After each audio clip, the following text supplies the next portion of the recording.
The pandemic has led to significant and long-term changes to almost every workplace. So what has the experience taught us about employee engagement and the benefits of HR done well? Ilona Charles is the author of HR for Impact and CEO and co-founder of Shiloh People and joins us live now. Thank you for joining us here on TICA News. No problem. Hello, Jackson. Thanks for your time today. So if we look back over the past 18 months, can you tell us how we have seen HR professionals making, really important decisions in the face of so much uncertainty? Yeah, absolutely. 18 months ago, and not every business has the opportunity or the luxury of having HR, obviously, but those that do have seen HR really rise to the challenge in a crisis. I think that's one thing HR professionals are very good at, is dealing with a crisis. So as you just alluded to and in the earlier interviews mentioned, we've had massive changes to our workforce. In that first 2 weeks back in March 2020, 70% of employers changed their workforce in some way.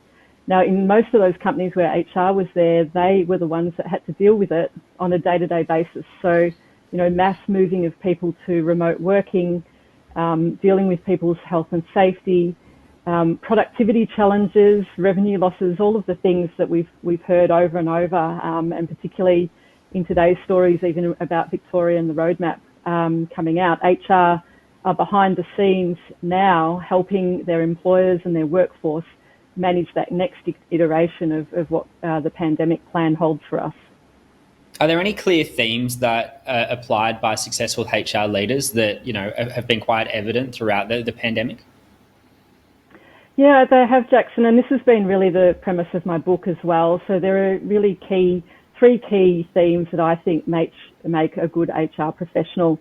One is really understanding their business that they're in. So understanding the key drivers of success. So what drives productivity? What are the key costs? How do they drive revenue? All of those things are really important for the HR professional to understand, so they can help their workforce navigate those challenges. The second one I talk about is delivering with integrity. Now, what that really means is HR really needs to role model and hold the values of the organisation. They need to be the epitome of the values of that organisation. And I think what we've seen over this period of the pandemic is that HR and employers more generally have really had to show a great deal of empathy for their workforce and what they're going through. And I actually will go as far to say that it's made us put the human back into the human resources function over this period. And I think that's critical regardless of whether you're in a pandemic or not, but unfortunately it's not always the case. And thirdly, just taking action. And, HR and the employers, businesses have had to work really fast to make some of these changes. And look, often HR is accused of overcomplicating things, making things much more complex than they need to be. And I think what this pandemic has shown is that you don't need to do it that way, and you can do what is right at the right point in time for your workforce. How reliant are bosses, are CEOs when it comes to the work of HR professionals to lead workforces through periods of change and uncertainty like we have seen throughout the pandemic? Look, I think it's really variable, Jackson, depending on the relationship HR has with the CEO. I would hope and I would expect that they've been very heavily reliant on their HR team to support them through this. Many businesses have had to go through such difficult times that it's really important that their HR person has taken the lead on some of these people initiatives, the things that matter to their people, and taking the guidance of their HR professional as to what's the right thing to do is. I think a case in point today will be dealing with the vaccination challenge and what you do around mandating or not mandating. I would fully expect that HR professionals are in the background working with their CEOs, advising them of the implications of any of those decisions that they're making around those sorts of things regarding the pandemic. Do HR professionals, in your view, receive enough credit or just enough respect for the work that they do?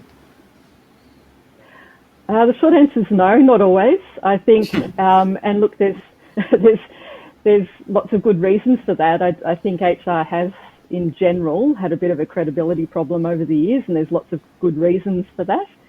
but often they are working really, really hard in the background, supporting their CEO, supporting the executive team, supporting the workforce to make sure that everyone is looked after through this period. And I don't think HR has been talked about enough or at the forefront enough of this conversation at the moment. Okay, and moving forward, how can businesses leverage the lessons from the crisis?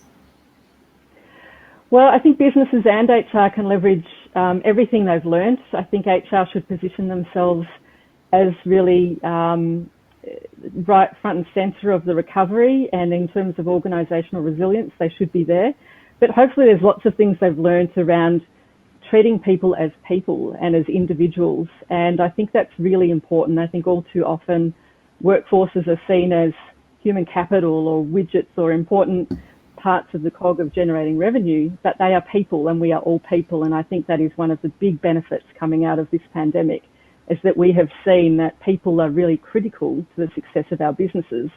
So we have to do everything in our power to make those people feel supported, feel well, feel healthy, and feel like they're respected for their work they do. And I think HR can have a really lead role in that. Ilona Charles, thank you for joining us today. Just finally, where can people find your book? They can go to our website at shilohpeople.com, or they can buy it through any of the normal distributors in Australia. Fantastic. Thanks for joining us. Thanks so much, Jackson.